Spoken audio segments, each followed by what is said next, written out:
Ռուսաստանը, երբ որ իր շահերն առաջ տանում, ինքը չի նայում Հայաստանի Հանրապետության շահերին, ինքը կանգնում է այդ շահերի վրա,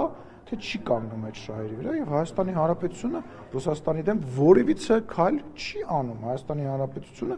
իր անվտանգությունը, իր քաղաքական ուղղությունն է ապահովում։ Վերջացրեք, շատ վատ բան է այդ, որ տենց, կարող է ես այս մեկին բարև տամ, ինքը ջղայնանա։ Աղա ջան, ջղայնանում ես, ես բարև տվեցի, այդ տրամաբանությունը սխալ է։ Երբ որ մենք պատերազմական վիճակի մեջ էինք անցյալում Ադրբեջանի հետ, Ռուսաստանը համ զենք էր վաճառում Ադրբեջանին, համ դաշնակցային հարաբերությունների մեջ էր եւ ասում էր, որ մենք անկախ պետություն ենք եւ բոլորի հետ ունենք մեր հարաբերությունները։ Իսկ Հայաստանը պետք է տենց ճորտ լինի,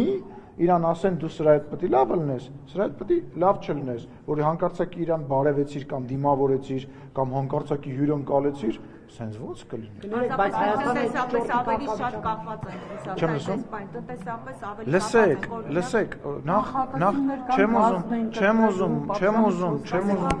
չեմ ուզում կտրուկ բաներ ասեմ, բայց կախվածությունը որն է, եկեք ընտրենք, կամ մենք ծնկած ապրում ենք ինչ որ մեկի, լինի դա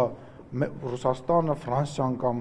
որևիցե մեկ այլ գերտերության սապոգի տակ եւ ձերներս կտրում ենք, ընտրություններ չենք ունենում, ազատ մամուլ չենք ունենում, կամ մենք փորձում ենք առանց որևիցե մեկի հետ պատերազմ անելու, թշնամանալու, ինչ որ մեկի վրա հարձակվելու քաղաքական կամ որևիցե այլ իմաստով, մեր փոքր պետությունը տեր կանգնենք, մենք տեր պետք է կանգնենք մեր երկրներին, հասկանում եք, ես ասեցի յուրաքանչյուր երկրի հետ, լինի դա ֆրանսիական սապոգը, լինի, ես դրա համար նշում եմ, որ անկախ նրանից թե որ երկրին է վերաբերվում, Հայաստանը պետք է իր ընտրությունը կատարի, ինքը ուզում է, չգիտեմ, մի մեծ աղբորը փոխարինի մեկ այլ մեծ աղբորը, ոչ, ինքը ուզում է իր ազատությունները զիջի ինչ որ բանի դիմաց եւ միչեւ որտեղ է զիջելու այդ ազատությունը, թե չի ուզում զիջի։ Ընտրության հարց է։ Հիմա տեսեք, Ռուսաստանի հետ մենք ինչ ընտրության հարցն է, այսինքն հիմա եթե Ռուսաստանի հետ հարաբերությունները նախկինի պես է, դա նշանակում է ծնկած։ Նախկինի պես, իհարկե, նախկինում մենք եղել ենք ծնկած։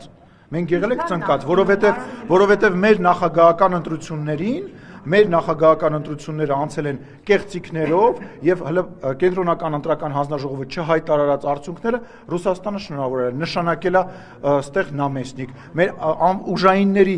մեծ մասը ղեկավարները ճշտվել են այդ երկրի հետ։ Մեր քաղաքական ամբողջ կոնյունկտուրան, մեր քաղաքական սաղ ուղեցիրը հաստատ բանալվել է, համաձայնեցվել է եւ զուգահեռ տարվել է։ Մեր դեսպանները մեծ պետություններում իրանց դեսպանների հետ համագործակցել են, որ հանկարծակի մենք անկախություն ենք ունեցել քաղաքական իմաստով։ Մենք մինչև 18 թվականը անկախություն չենք ունեցել, իսկ 20 թվականից հետո հաշվի առնելով այն, որ մենք տեսանք, թե ինչ տեղի ունեցավ, Լեռնային Ղարաբաղի ժողովուրդը տեսավ, թե ինչ տեղի ունեցավ, երբ որ դաշնակիցը մեզ առնվազն մենակ թողեց, ակնհայտ դարձավ, որ չի կարելի գնալ եւ մի, այսպես ասած, երկրի դառնալ, չեմ ուզում վատ բառեր ասել։